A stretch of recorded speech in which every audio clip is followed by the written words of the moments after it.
Assalamualaikum, buenos dias, happy Isabela. Mula sa City Information Office, ako si Jayka Mandawe maghatid sa inyo ng happy Isabelang balita para sa araw na ito.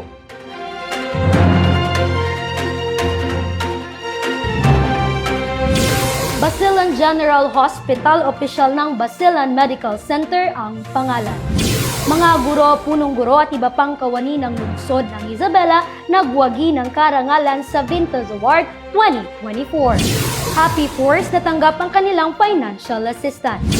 Bagong tayong covered court sa madrasa ng Barangay Aguada, formal lang binuksan. Marang-Marang Women's Association pinarangalan sa 2025 Asian Tourism Standards Award. Basilan General Hospital, opisyal ng Basilan Medical Center ang pangalan. Yan ang happy Isabelang balitang hatid ni Marjane Arbolado.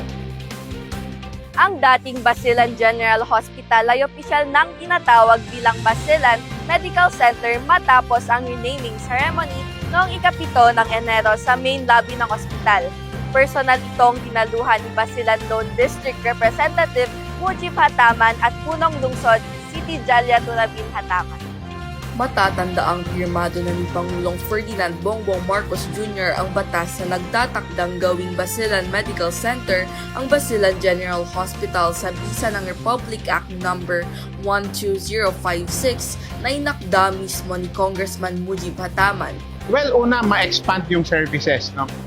Tapos yung capacity from 100 ma-transform into 500.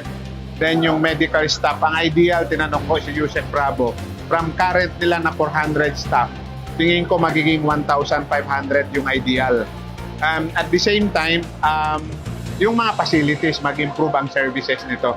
So mas marami yung papakinabangan. Hindi na natin kailangan actually pumunta ng Zamboanga City pagdating ng panahon.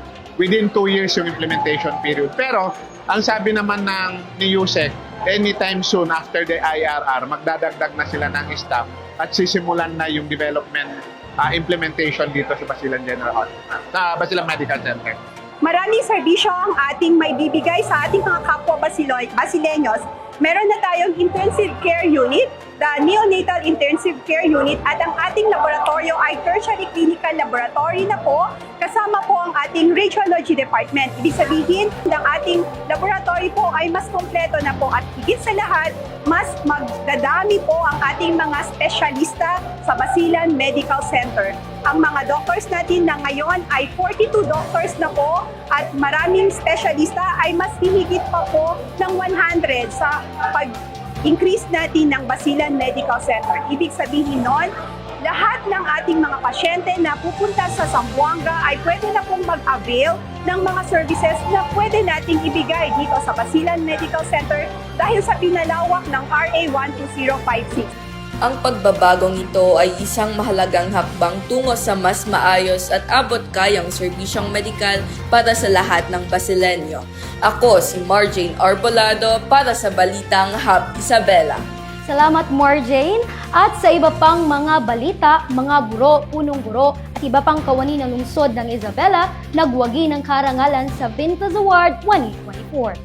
Ang ibang detalye ay magmumula kay Crystal Reyes. Ang pamahalaang lungsod ng Isabela sa ilalim ng pamumuno ni Punong Lungsod City Jalia Turabin Hataman at ang Schools Division Office ng Isabela sa pangunguna ni Superintendent Dr. J.S. Monteato ay buong galak na ipinaabot ang kanilang pagbati sa mga guro, punong guro at kawani ng lungsod na nagwagi at naging finalist sa Vinta Awards 2024. Ang prestihiyosong parangal na ito na inorganisa ng DepEd Region 9 ay ginanap noong ika-16 ng Enero sa Manuel Resort Pinyan, Zamboanga del Norte.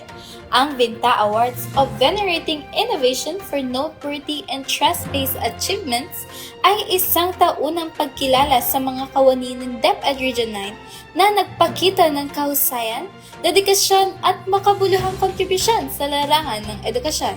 Narito ang mga nagwagi at finalist sa 3 kategorya.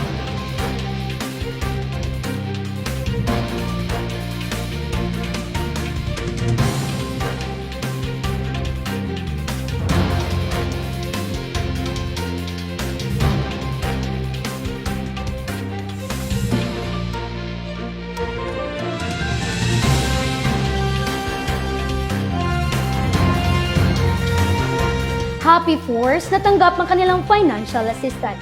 Yan ang balitang kinutukan ni Raihan Najjar. Nakatanggap ng 675 miyembro ng Happy Force na kumakatawan sa 45 barangay ng lungsod.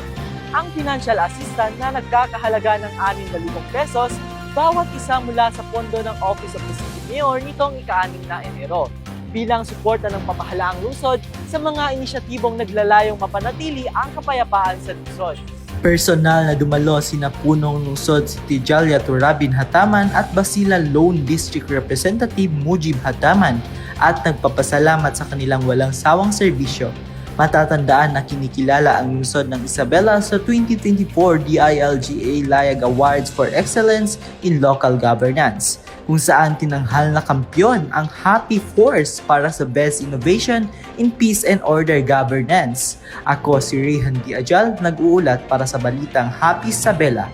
Maraming salamat, Rayhan. At para sa iba pang balita, bagong tayong covered court sa madrasa ng Barangay Aguada, formal nang binuksan.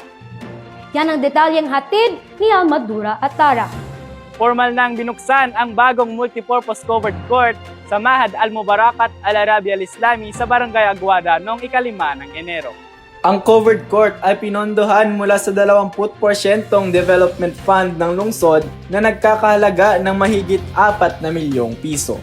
Dumalo rin at nagpaabot ng suporta sina punong lungsod ng Maluso Municipality, Hanibud, at University of the Philippines Institute of Islamic Studies, Professor Dr. Alzad Sattar. Ako si Ahmadullah Tara, nag-uulat para sa balitang Happy Isabela. At para sa Good News Happy Isabela, Marang-Marang Women's Association pinarangalan sa 2025 Asian Standards Award. Isa na namang tagumpay ang nasungkit ng Marang-Marang Women's Association sa lungsod ng Isabela. Matapos itong gawaran ng Asian Community Tourism Award sa Asian Standards Award 2025. Ang Marang-Marang Women's Association ang kauna-unahang Tourism Community Base Awardee sa buong Luzon 9 at nag-iisang awardee mula sa Mindanao. Itinaos ang seremonya ng paggawad nitong ika-20 ng Enero sa Persada Johor International Convention Center sa Malaysia, kung saan personal na dumalo si punong lungsod si Tijalia Turabin Hataman upang tanggapin, parangal at magbigay suporta sa samahan. Muli, isang happy Isabelang pagbati sa inyong tagumpay. At yan ang nakalap ng mga balita hatid sa inyo ng City Government of Isabela. Antabayanan ang iba pang Happy Isabelang balita sa susunod na linggo. Muli, ako si Jayka Mandawe at ito ang Balitang Kahanga-hanga, Balitang Tatak Happy Isabela, Balitang Happy Isabela.